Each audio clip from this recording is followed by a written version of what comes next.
And we begin recording again. I had to do a test, a preview as it were. And the irony of this recording is that actually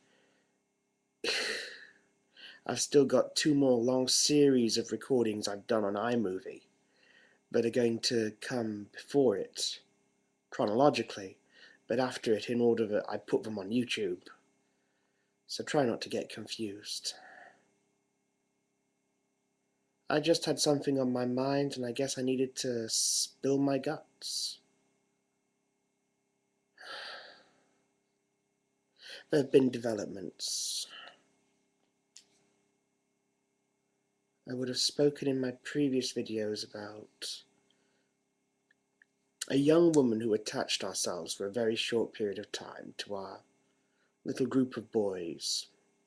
I say boys in the looser sense of the word because we have a couple of girls who hang around with us as well, but mostly boys in their mid-20s. And this was considered a problem by some because this rather anarchic girl was 16. Well, as I said to one person, in 150 miles north of where we're standing right now, she could get married without anyone say so. That doesn't mean anything in this day and age. But that's not the point, really. I think that what matters is the way people reacted. Well, not even that. What matters is what she meant for me. I've had a lot of arguments and talked about it a lot. But I'm tired. I'm tired of church. Of my friends at church. They're nice people. They're good people in many ways, but they're limited. And as their friends, I am beginning to reach their limits. Reach the limits of what they are capable of, what they are like.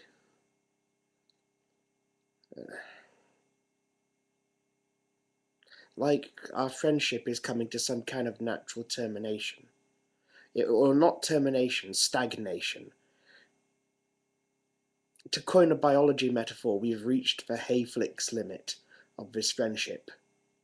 It's diversified and has grown as far as it can go, and it looks like there's nothing left for it. It just is what it is. Which is a bit sad because it really hasn't got that far. But this girl was a breath of fresh air. She was mad, troubled, I suspect, but interesting and out of the box. She reminded me a little bit of the people I used to know in Leeds, who are a lot better at thinking out of the box than my Bradford friends, but aren't Christian. And she was just full of energy and life, and generally made life interesting to hang around. And I thought, fantastic. Maybe this is the catalyst this group of friends need to jump out of this box that's limited them. Maybe this is the secret ingredient that's needed to make this work, to break through this restriction. Maybe this girl can bring the liveliness, the out-of-the-boxness that our group needs, but, well, one of them is what we would call oversensitive. And quite erroneously, I believe, got it into his head that this girl's entire purpose for being in this group of guys was to poach him and somehow get with him. Maybe she had an attraction to him once. We'll never know for sure. But I'm fairly sure that she wasn't interested in him at the time that everything kicked off. And he gets worried about it and obsesses about it and decides that it's unhealthy and abnormal for a girl her age to be spending so much time with people like us. Well, she's not very normal compared to people her own age either, to be honest. That's the thing about abnormality and geekishness and madness and craziness. When you're away from normal, things like categories of your gender and your age are less meaningful. Certainly in terms of the way you relate to other people. If you can't relate to people your own age and your own sex, and you can't relate to people from your own culture, or if you relate to them in a different way, a way that's very different to the way they relate to each other, it's not at all surprising that you should sometimes be just as interested in relating to people who are very different from you in terms of categorizations, in terms of demographics.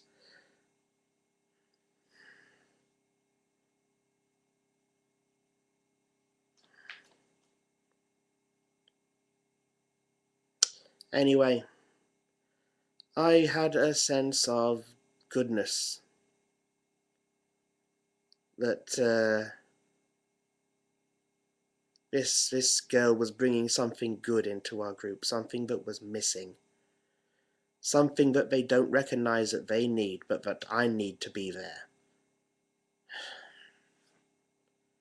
And I thought that maybe she could find new opportunities open up for her through the association, that we could open doors for her that other people couldn't. Something like a mentoring relationship, maybe.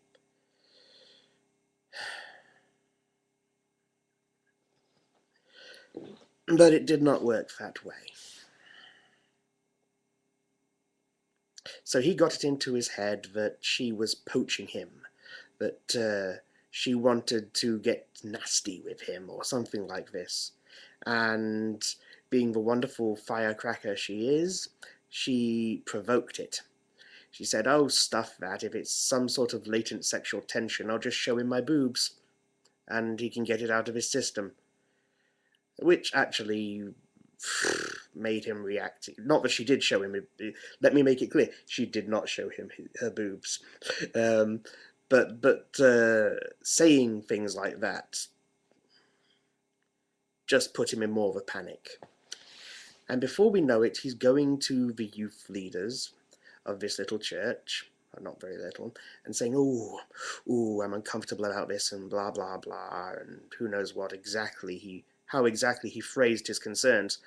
But suddenly it's, "Oh, we don't really want you to have any contact at all with this person, and we've told her that she's not to have any contact with you." And I'm like, yes. The term heavy shepherding comes to mind. Well, isn't that what we'd say if a church told one person to how they should pick and choose their friends? Generally, you'd say that's really quite out of the ordinary. That's quite beyond the pale. Should a church really be telling its people to do that? Especially when the people involved, some of them, are not very well known to the leadership. Their personal situations and lives and personalities are not very well known to the leadership. Should they really be telling them how they should live their personal lives? I mean, the specific details of them? Well, that's the situation as it stands.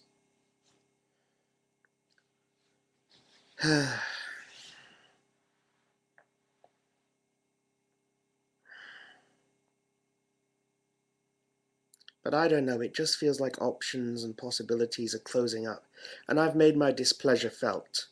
And I suspect I shall get some kind of authoritarian response back sooner or later. The initial response was a little bit authoritarian, and I suspect now that I've really stated my position with bullet points and arguments, that the response I'll get back will be all, "Oh,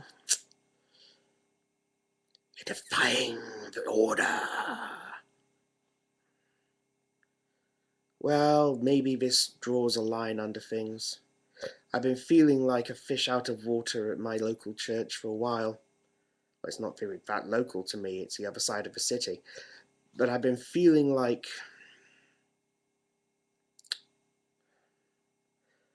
Maybe this place has reached the limit of what I can do and become and be helped by it. Maybe it helped me when I was, in a way I needed help when I was there. But maybe it's changed, maybe I've changed, maybe my needs have changed and grown, and maybe I just need a different place to be.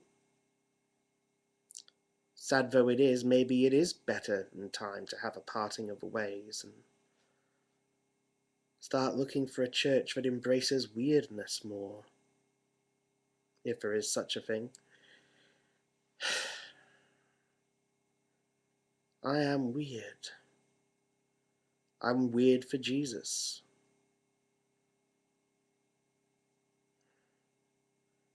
It would be nice to have someone who appreciated that. Anyway, I'm impressed with this new YouTube web application, and I just needed to express my frustrations at the stupidity that has denied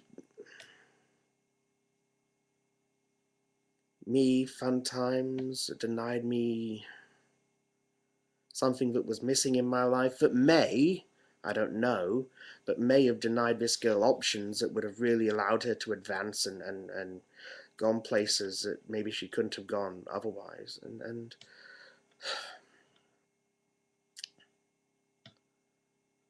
And all because people are obsessed over sex and think that everything between men and women is sex. We may be sexual beings 24/7. We may never be able to divest ourselves of our sexual natures, but that doesn't mean that every human action and every human motivation is motivated by sex.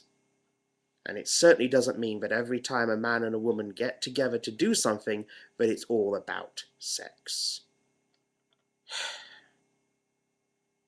And I think Christians are sometimes the most sexually retarded in the sense of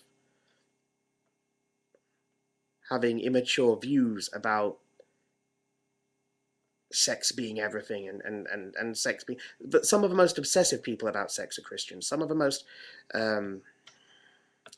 people with some of the most distorted views about sexuality permeating our world. And, you know, some Christians are more Freudian than Freud. Some Christians are more Freudian than Freud and could see a penis in a pepper pot, you know? It's nuts.